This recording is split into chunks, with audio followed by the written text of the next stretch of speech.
Pozdravljeni! Morda je že marsikdo izmed vas zasledil, da v prihodnosti bodo članki spisani s pomočjo umetne inteligence, tudi v Formuli 1.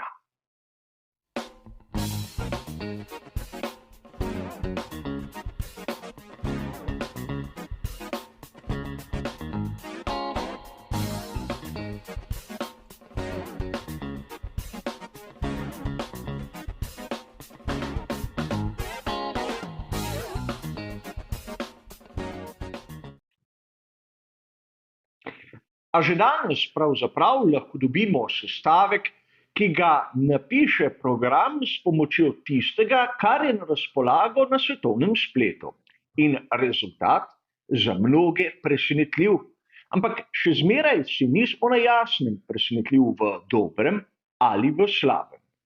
Namreč, ukolikor program vprašamo, kdo je najboljši voznik Formule 1 vseh časov, dobimo tisti spisek, ki smo ga lahko videli v raznih člankih, že brez uporabe tako imenovane umetne inteligence. Namreč umetna inteligenca je le nek izraz, ki nam pomaga razumeti, zakaj gre, čeprav o kakšni pravi inteligenci zaenkrat ni še duha in ne sluha. Program le zajame informacije, ki so na voljo, ampak te informacije so tiste, ki si jih verjetno mi, ljubitelji, želimo slišati. Še zdaleč ni rečeno, da so prave. In tu se lahko začnemo spraševati, namreč kdo v resnici je najboljši voznik po našem mnenju in po mnenju nekega programa. No, svojo verzijo sem pred več kot letom že dal na tem kanalu na prav posebnem prispevku in seveda, ukolikor vas zanima, je bližnjica kot običajno tam zgoraj. Ampak tisto stalno primerjavo med na primer Ayrtonom Senno, Lewisom Hamiltonom in Michaelom Schumacherjem, verjetno smo že vsi mi slišali neštetokrat. Ampak sedaj se lahko začnemo spraševati, a res tisti pravi človeški avtorji nimajo kakšne fantazije, da bi si izmislili kaj novega? Na primer, ste kdaj zasledili, da bi bil najboljši voznik vseh časov v Formuli 1 Nico Rosberg? Namreč uspelo mu je z istim bolidom premagati Michaela Schumacherja in Lewisa Hamiltona. Verjamem, argumentacija, ki ne bo prepričala nikogar, ampak nekaj drugačnega, nekaj novega, nekaj, kar v bistvu ni prepisano. In zopet se vračamo k tisti hibi, ki jo mnogokrat omenjamo.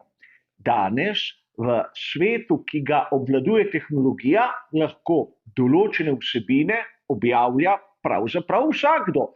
In sam sem prvi primer, ki dokazuje to tezo. A po drugi strani, mnogokrat je potrebno malce več kot biti ljubitelj Formule 1, da si lahko avtor. Namreč imamo določene strani, kot je na primer Scuderia Fans, kjer seveda dobimo članke, ki so posvečeni Scuderiji Ferrari, ampak tam bomo mi, ljubitelji, verjetno težko dobili kaj dobrega, pozitivnega, konkretnega o tovarniški ekipi Mercedes, Red Bull, McLarenu in še bi lahko našteval. In biti objektiven danes je izjemno težko, kajti vsakdo izmed nas ima svoje preference. A po drugi strani mnogokrat dobimo neke sestavke, ki so napravljeni na primer s pomočjo Wikipedije, kar v osnovi ni nič slabega. Tudi sam uporabljam ta vir, ko je treba nekaj na hitro preveriti, datume, rezultate, zaostanke, da bi pa to bil moj primarni vir, še zdaleč ne. Namreč zavedam se, da gre za neko posplošitev, za nekaj, kar nima dodane vrednosti. In po drugi strani, marsikdaj se zgodi, da nekdo napiše sestavek, brez da bi preveril osnovnih dejstev v Wikipediji, ampak to samo govori o tem, kako površen je in kako malo ve o svetu Formule 1. A bistvo samih sestavkov, ki nekako opisujejo dogajanje v tem nam vsem ljubem športu, je pravzaprav tista dodana vrednost, tisto nekaj več, kar more avtor dodati, čeprav lahko idejo ali vsebino povzame po nekom drugem. In tu se moramo zavedati, da 90% avtorjev je lepo doma na kavču, tudi sam sem med njimi, ampak vseeno trudim se nekaj dodati in ne samo bežno prevesti in vam tako podati nekaj, kar bi si lahko nekdo mislil, da je celo moje znanje, kar v resnici ni. A po drugi strani se moramo vprašati, kakšen je naš nivo kulture motošporta.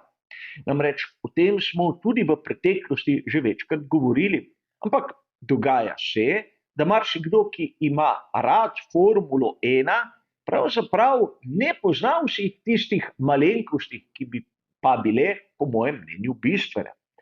Dogajalo se je na kanalu v opombah, da nekdo, ki ima rad Formulo 1, že več desetletij spremlja ta šport, ne pozna aktualnih pravil.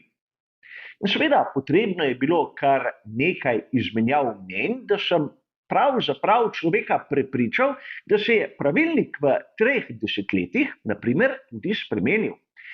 Ampak ne gre kriviti človeka, ki ima rad Formulo 1, ki sledi temu športu, kriviti je treba razne avtorje, ki v desetletjih niso bili sposobni opozoriti na določene spremembe. Verjamem, da človek, ki ima rad Formulo 1, bi prej ali slej tudi to prebral in seveda sprejel.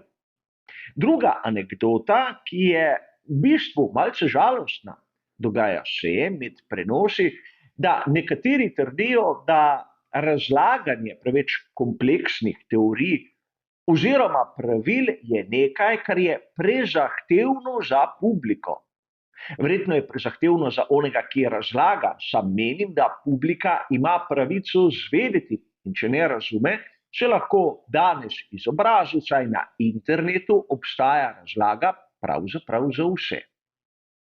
A zopet se vračamo v tisto območje, kjer smo vsi nekako zadovoljni, če smo povprečni. In zato, na primer, članek, ki ga spiše umetna inteligenca, je pravzaprav enak tistemu, ki ga lahko napiše povprečni navdušenec. In vsakdo med vami se lahko sedaj odloči, je ta članek dober ali slab.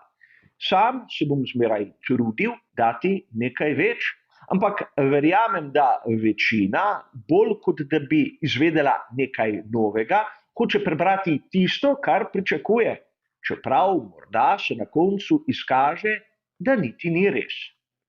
A gre za moje osebno razmišljanje in seveda to še ne pomeni, da imam prav. A za danes je kot ponavadi to vse. Hvala za vašo pozornost in nasvidenje.